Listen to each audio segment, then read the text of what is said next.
They say you never stop being a parent, even when your child grows up. You still want to believe in their goodness, their honesty, their heart. But what happens when that heart turns against you?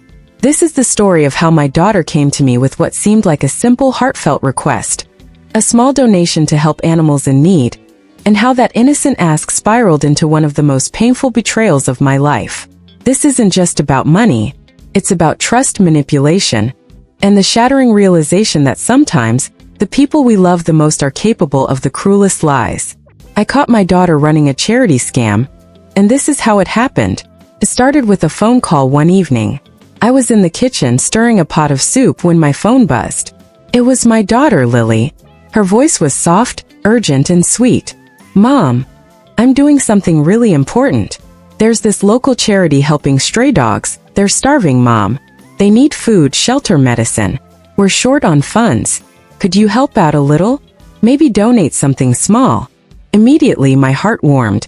Lily had always loved animals. When she was little, she would rescue stray kittens, feed them milk, and cry if one went missing. I was proud that my little girl had grown into such a compassionate woman. I didn't even ask for details. I transferred a few $100s to her that same night. She thanked me profusely, sent a few photos of cute dogs, and promised to keep me updated on the project. Looking back now, those photos, they were my first red flag. The lighting looked strange. The same dogs appeared in multiple pictures, in different locations. But at that moment, my mother's heart refused to see the truth. A few days later, I asked how things were going. She sounded distracted. "Good, Mom. We've raised over $10,000 already. But we need more for the vet bills." $10,000? My daughter was only a few months into her job and barely had time to organize anything. I asked her which organization she was working with. Maybe I could help promote it. Her tone shifted slightly. "It's not a big official thing yet, Mom. It's more like a grassroots campaign. Just a few of us." That's when I started to feel uneasy. I asked for the name of the shelter, a website, anything I could check. She quickly changed the subject, saying she was late for a meeting. Then came the next ask. "Mom, could you help me cover some of the costs temporarily? I'll pay you back once donations clear." I hesitated, but she sounded so convincing, so passionate. I agreed again. $2,000 this time. And then she disappeared for almost 2 weeks. One night, I received a message from one of her old college friends. A girl named Sarah. "Mrs. Grant," she wrote, "I'm sorry to bother you, but I think you should know what Lily's been doing." My heart dropped. Sarah sent me screenshots, text messages, group chats, payment requests. My daughter wasn't running a charity. She was collecting money from multiple people.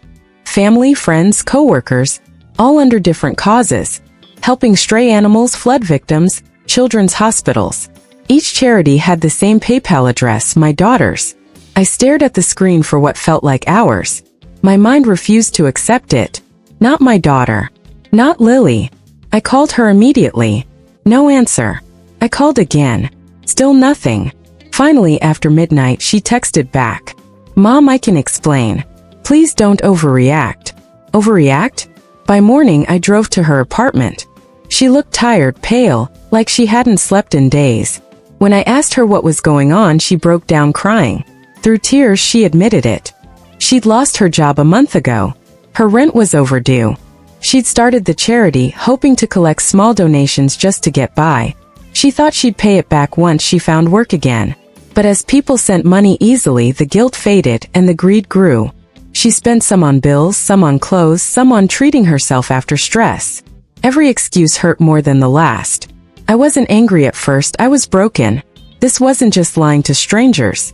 She lied to me. She used compassion as a weapon. When a stranger deceives you, you get angry. But when your own child manipulates your love, you start questioning everything, your parenting, your trust, your worth. I told her she had to return the money. Every dollar. First, she resisted. She said she didn't have it all, that she'd pay in installments. I didn't give in. I contacted every person she'd scammed and helped her draft apology messages. She cried through every one of them. Most people were kind, disappointed, but forgiving. Others threatened legal action. It took months, but slowly she began to pay it all back. We started therapy separately and together. And that's when I learned something deeper.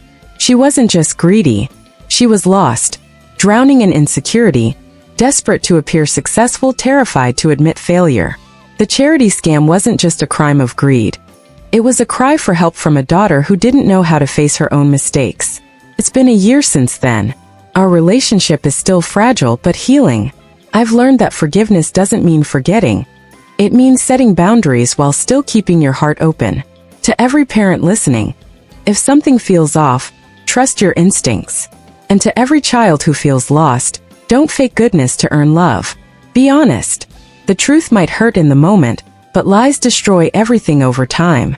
Sometimes the greatest scams aren't about money, they're about trust. And once that's broken, rebuilding it takes more than time. Takes courage. I caught my daughter running a charity scam, but in doing so, I found something I never expected. The painful, beautiful truth about how fragile love can be, and how strong forgiveness must become. If this story touched you, don't forget to like, share, and subscribe.